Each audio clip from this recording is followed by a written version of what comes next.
Hello friend, welcome to you my YouTube channel. आज हम मुग़ल साम्राज्य या फिर मुग़ल वंश के बारे में पढ़ने वाले हैं। अगर यह वीडियो आपके लिए हेल्पफुल रही तो लाइक करना, सब्सक्राइब करना और शेयर करना।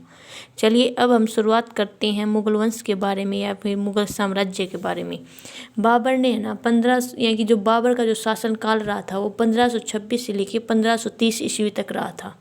और बाबर का जो जन्म हुआ वो फरवरी 1483 ईस्वी में हुआ। और उनके पिता का नाम उमर शेख मिर्ज़ा था और जिनकी मृत्यु 1494 में हो जाती है। इसके बाद में क्या है कि उससे पहले जो उनके पिता थे उमर शेख मिर्ज़ा कहाँ के शासक थे, वो फरगना या फिर अफ़गानिस्तान में है, वहाँ के शासक थे। अब क्या होता है कि 1494 ईस्वी में उनके पिता की मृत्यु हो जाती है तो वहाँ का शासक कौन बनता है? बाबर। और वहाँ का शासक यानी कि बाबर कब बना था? 1494 ईस्वी में बना था। या फिर ये पूछ लिया जाए कि बाबर के भारत में आने से पहले वो कहाँ का शासक था, तो वो फरगना के शासक थे। अब क्या करते हैं कि उन्होंने एक पदपातशाही की स्थापना की। उनके शासक बनने के बाद में उन्होंने एक पदपातशाही की स्थापना की। जो उन्हें स्थापना की वो कब की थी? 1507 ईस्वी में की। और उनके अंतर्गत उन्होंने है ना, यानी कि जो पदपातशाही की स्थापना की, इसी के अंतर्गत उन्होंने है ना बादशाह की उपाधि धारण की थी। यानी कि अगर ये पूछ लिया जाए कि बाबर ने किसके अंतर्गत पद यानी कि बादशाह की उपाधि धारण की थी, वो पद बादशाह की थी। और उनका जो मतलब कि पद बादशाह की स्थापना कब की थी? तो 1507 ईस्वी में की गई थी। अब उनके जो मतलब पुत्र कौन कौन थे, तो उनके जो पुत्र थे एक तो हुमायूं, अस्करी, हिंदाल और कामरान। यानी कि उनके जो पुत्र थे कौन कौन थे? हुमायूं, अस्करी, हिंदाल और कामरान। और बाबर का जो फर्स्ट अटैक यानी कि इंडिया पे कब हुआ, यानी कि बाबर ने सबसे पहले भारत पर आक्रमण कब किया? तो उन्होंने कब किया था? 1519 में किया था। और किन के खिलाफ किया था? यूसुफ जाई मुस्लिमों के खिलाफ। 1519 में यूसुफ जाई मुस्लिमों के खिलाफ उन्होंने आक्रमण सबसे पहले किया था। इसके बाद में क्या होता है कि भारत पर जो आक्रमण का निमंत्रण किस किस ने दिया था? उसके बाद में उन्होंने पानीपत का युद्ध किया था। उसके लिए भारत पर है ना निमंत्रण किसने दिया था कि वो भारत पर आक्रमण करे और यहाँ से यानी कि इब्राहिम लोदी को हराए। तो एक तो उनके इब्राहिम लोदी के चाचा थे जिनका नाम आलम खान था, एक पंजाब के शासक थे जिनका नाम दौलत खान था, और एक मेवाड़ के शासक थे राणा सांगा। इन तीनों ने मिलकर इब्राहिम लोदी को निमंत्रण दिया कि वो भारत पर आक्रमण करे और इब्राहिम लोदी को हराए। अब क्या हुआ कि जो बाबर था इसको सपोर्ट की ज़रूरत थी और उनको सपोर्ट मिल गया था कि वो भारत पर आ जाए और आक्रमण करने के लिए। अब क्या होता है कि देखो उन्होंने आक्रमण किया, यानी कि इब्राहिम लोदी के साथ में पानीपत का पहला लड़ाई की।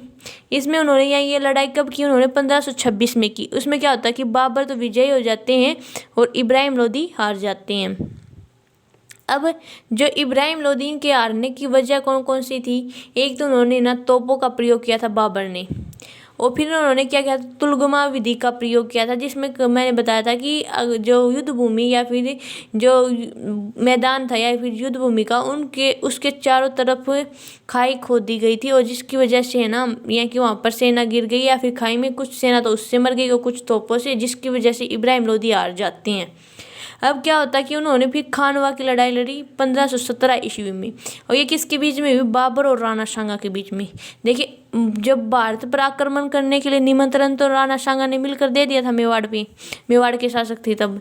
तो अब क्या होता है कि वे भारत पर आक्रमण करते ना इब्राहिम लोदी के साथ में, तो उन्होंने उसकी जो राणा सांगा की सहायता मांगी, लेकिन उन्होंने क्या किया? मना कर दिया कि वो सहायता नहीं करेंगे। इस वजह से क्या किया? बाबर ने क्रोधित होकर उनसे यानी कि लड़ाई की खानवा की। और इसमें क्या होता है कि जो राणा सांगा हार जाते हैं और बाबर जीत जाते हैं।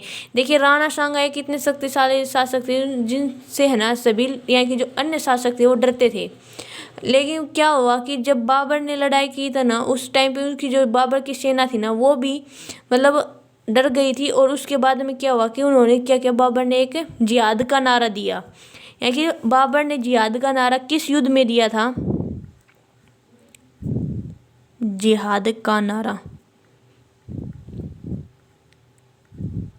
अब क्या करते हैं, एक जिहाद का नारा देते हैं। उसके बाद में सेना, जो बाबर की सेना, वो फिर से लड़ती है राणा सांगा की सेना के साथ में, और बाबर उसमें विजय हो जाते हैं और राणा सांगा हार जाते हैं। देखिए जो जिहाद का नारा क्या होता था इसमें, कि जो सेना के को कहा गया कि बाबर ने उसको कहा कि ये तुम्हारे दुश्मन है, या कि इस प्रकार की जो बातें कही, जिसके कारण जो उनकी सेना थी उसमें जोश आ गया, और इसके बाद में उन्होंने फिर से लड़ाई करनी शुरू कर दी। अब क्या होता है कि 1527 ईस्वी में लड़ाई करने के बाद में वो क्या करते हैं, चंदेरी का युद्ध करते हैं। चंदेरी का युद्ध में 1528 ईस्वी में किया, और जिसमें बाबर जीत जाते हैं और मेदिनी राय हार जाते हैं। यानी कि 1528 में बाबर और मेदिनी राय के बीच में चंदेरी का युद्ध हुआ था। अब फिर घाघरा का युद्ध होता है 1529 ईस्वी में। वो किसके बीच में होता है, बाबर और अफगान शासकों के बीच में होता है। जो अफगान शासक हैं वो हार जाते हैं और बाबर जीत जाते हैं। और 1530 में, यानी कि बाबर की जो मृत्यु होती है वो 1530 में हो जाती है।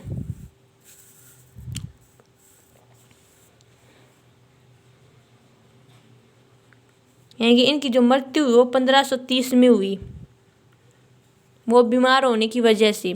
अब देखो, अगर हम इनको ट्रिक से याद करें तो वो कौन सी ट्रिक है, यानी कि पानी पीकर, खाना खाकर, चंदेरी चली घाघरा पहनकर। देखिए, पानी से क्या बन गया, पानीपत, और खाना से बन गया खानवा, और चंदेरी से बन गया चंदेरी, और घाघरा से बन गया घाघरा का युद्ध। मतलब इनसे हम याद कर सकते हैं कि पानी से पानीपत, और खाना से खानवा, और चंदेरी से यानी कि चंदेरी का युद्ध, और घाघरा से घाघरा। अगर यह वीडियो आपके लिए हेल्पफुल रही हो तो लाइक करना, सब्सक्राइब करना और शेयर करना। इससे अगली वीडियो में हम इससे अगले शासक के बारे में पढ़ेंगे कि बाबर के बाद में उसका अगला जो वंश का शासक कौन बना था।